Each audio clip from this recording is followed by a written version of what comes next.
It's fairly common for certain teams to start garnering attention and excitement before their regular season. But a lot of times, people can certainly, over-exaggerate the effects a couple of tweaks and improvements will have on a team. The Washington football team is definitively the team to beat in the NFC East. No ifs, ands, or buts.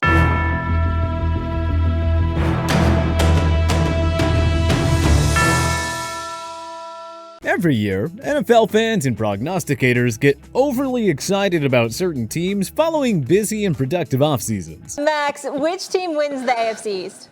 I think it's the Patriots. They expect big things from them, only to be reminded that the offseason and the regular season are two completely different stories. Here are the 10 most overrated NFL teams heading into the 2021 season. Dallas Cowboys. Dallas should be considered the heavy favorites to win the NFC East. But winning the NFC least doesn't mean you're a good team. The Cowboys should be happy if they hit double-digit wins this season, and Jerry Jones's club should be thrilled if they manage to win a playoff game. Prescott and the offense will pile up the points as usual. This hasn't been a problem for Big D, but don't let Jones, the media, and the Giants-Cowboys fan base fool you. This team is not a Super Bowl contender. The defense still has a lot of weaknesses. The offensive line isn't as good as it used to be, and Ezekiel Elliott's best days may legitimately be behind him. The Cowboys have enough talent on paper to make a run, but they've been consistent underachievers for a quarter century. Why should it change this year? Pittsburgh Steelers. After missing the postseason in consecutive years, Pittsburgh rebounded with 12 W's and an AFC North Division title. But the once promising season ended on a sour note. The Steelers lost 4 of their final 5 games and got destroyed by the divisional rival Cleveland Browns in the wild card round. And as you watched Ben Roethlisberger and the now-retired Marquise Pouncey on the sidelines, you couldn't help but think that this was the end of an era. The Pittsburgh O-line lost Pouncey, Alejandro Villanueva, and David DeCastro in the offseason. Though they were wise not to overpay Bud Dupree to stick around, that's still 8 sacks lost from a year ago. Still, the Steelers have an elite defense in every key category, no doubt. But on offense, Big Ben has passed his prime. The O-line should see massive regression, so who knows how much prized rookie running back Najee Harris can produce. 7 of Pittsburgh's 12 wins were decided by 1 score. Hard to imagine all those bounces falling in their favor once again. Regardless of how dominant the defense is, you just can't expect them to bail out a sloppy offense every time. The Baltimore Ravens and Cleveland Browns are simply better teams with more balance on offense. Pittsburgh's last losing season came in 2003, and Mike Tomlin is a Hall of Fame coach. So we get why so many people are high on the Steelers every year. But 9 wins feels like this team's ceiling in 2021. They are officially no longer a Super Bowl contender. Seattle Seahawks. The offense powered a relatively flawed Seattle team to the postseason in 2020. Despite a lackluster rushing game and a terrible performance from the secondary, Seattle salvaged 12 wins and an NFC West Division title. Don't expect it to happen again, though. Yes, Wilson is playing like a top 5 quarterback. DK Metcalf and Tyler Lockett are among the NFL's top receiving duos. And Chris Carson should bounce back. But even after trading for Gabe Jackson, there are concerns on the offensive line. And that defense, which ranked 31st against the pass last year, lost top cornerback Shaquille Griffin in free agency. Also, the pass rush just isn't there. Finally, the Los Angeles Rams are well ahead of the Seahawks after acquiring Matthew Stafford. And the San Francisco 49ers should be a force again, assuming they can avoid the injury bug this time around. It honestly wouldn't shock us if the Seahawks went from first to worst in the NFC West. Chicago Bears. Justin Fields will step in, solve the Bears' quarterback issues once and for all, and who knows, maybe claim the NFC North Division.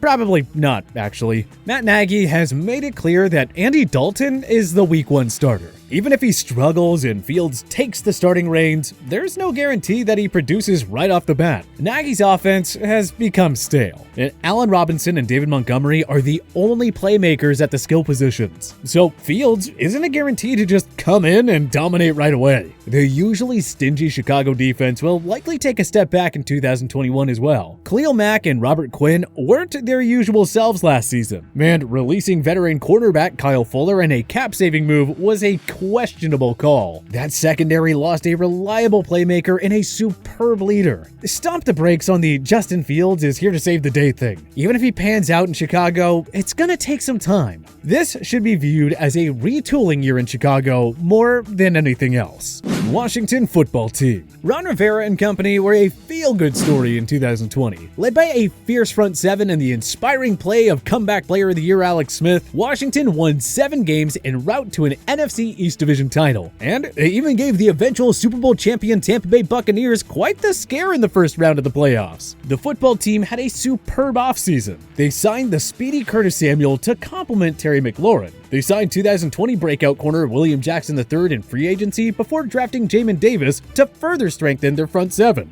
So on paper, the reigning division champions are considerably better. That means they should make the jump to a Super Bowl contender, right? Well, not so fast. Listen, nobody's denying how dominant that Chase Young-led defense is. But Washington is going with Ryan Fitzpatrick, Kyle Allen, and Taylor Heineke as their quarterbacks. Do you really buy any of them as a full-time starter? Especially Fitz, who gets hot, then cold, then benched, wash, rinse, and repeat. Washington is in a similar situation as Pittsburgh. The defense will keep the games close, but they can't rely on the offense to finish the job. So even if Washington added big-time players like Samuel, Jackson, and Davis, we can still see them taking quite a step back. In today's NFL, you can't keep getting by with mediocre quarterback play. Washington will find that out soon enough. Minnesota Vikings. Kirk Cousins isn't a terrible quarterback, even though he gets a lot of heat. But at the same time, he's clearly not the guy who gets you over the hump. He's not clutch or even consistent enough to take many all the way. Even though his stats were all around solid in 2020, he wasn't relatively close to taking this team to the postseason. Yes, the defense will have Anthony Barr and Danielle Hunter back. Free agent pickups Patrick Peterson and Bashad Breeland can only upgrade the pass defense. But then again, the front seven still has its holes, and the vulnerable secondary lost standout safety Anthony Harris in free agency. Minnie's defense might not be as bad as it was in 2020, but we're still skeptical about it returning to a near top 10 level. Dalvin Cook has made his case as a top 5 running back, but the Vikings are doomed if he doesn't stay healthy throughout the course of a full year. Also, we love Mike Zimmer as a coach, but the Vikings have really started to underachieve under his watch. Are they keeping him around 1 year too long? How do we know if he's the guy to turn the ship around? There are a ton of questions to ponder here, folks. Even if they manage to win the division, it's not like they're going to go on a deep playoff run. So, Vikings fans, please keep your expectations reasonable. Don't get fooled. Don't let this team break your hearts again. Miami Dolphins.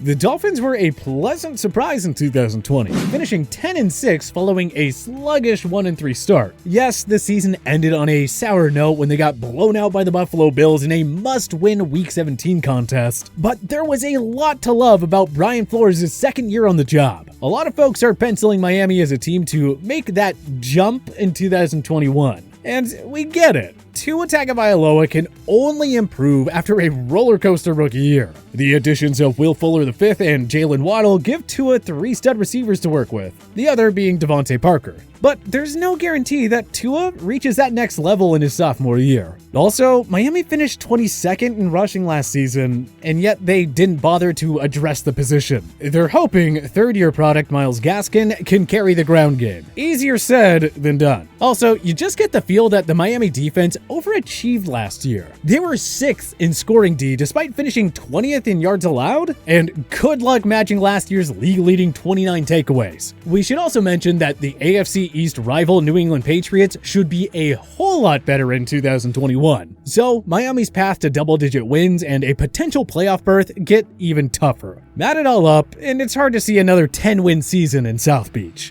Arizona Cardinals. The Cardinals were a trendy pick to make the postseason in 2020 after acquiring DeAndre Hopkins. Well, the Hopkins-Kyler Murray combo more than lived up to the sky-high expectations. But the rest of the Arizona offense left a lot to be desired. The rushing game was largely non-existent. The O-line was a weak link, and Christian Kirk regressed following a stellar sophomore campaign. Speaking of regression, that's what Murray did down the stretch as Arizona lost 5 of its final 7 games to miss out on the postseason. So, is Murray the real deal, or is he always going to struggle with consistency? That remains to be seen. Man, not to be rude, but AJ Green is well past his prime and no longer suitable for a wide receiver 2 role. Signing JJ Watt would have been a big duel 3 years ago, but he's old and injury prone now, and the secondary can expect regression after essentially replacing Patrick Peterson with Malcolm Butler. We're also not sold on the Chase Edmonds, James Conner backfield tandem. Plus, the Cardinals play in football's most unforgiving division. So, yeah, maybe they're destined to disappoint their believers once more.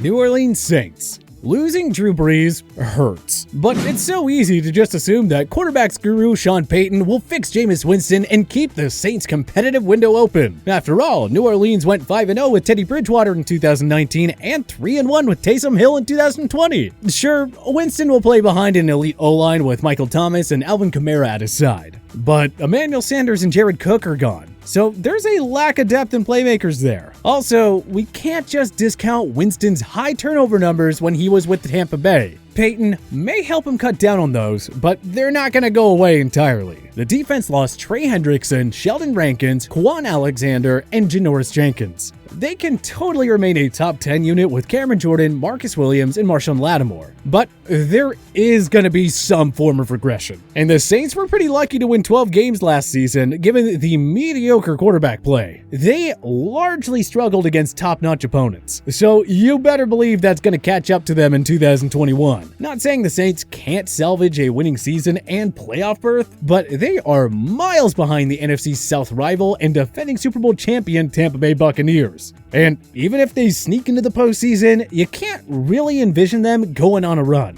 After all, they couldn't even do it with Breeze in his final years. Los Angeles Chargers.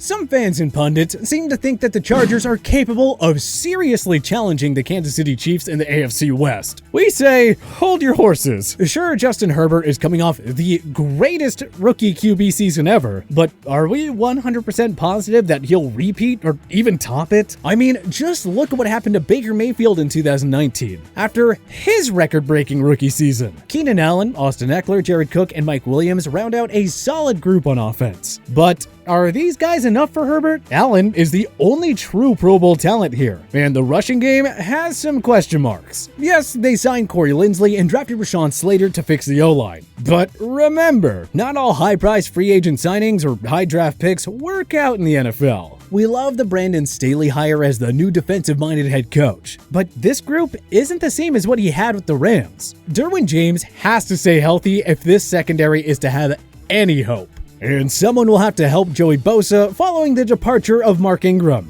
The Chargers won't be boring, and they could be in the playoff hunt. But like the Cowboys, this team finds miraculous ways to underachieve every year. And with so many questions on both sides of the ball, maybe we should just brace ourselves for another year of disappointing Chargers football. Or at least, we probably shouldn't expect them to challenge Patrick Mahomes and company in the AFC West.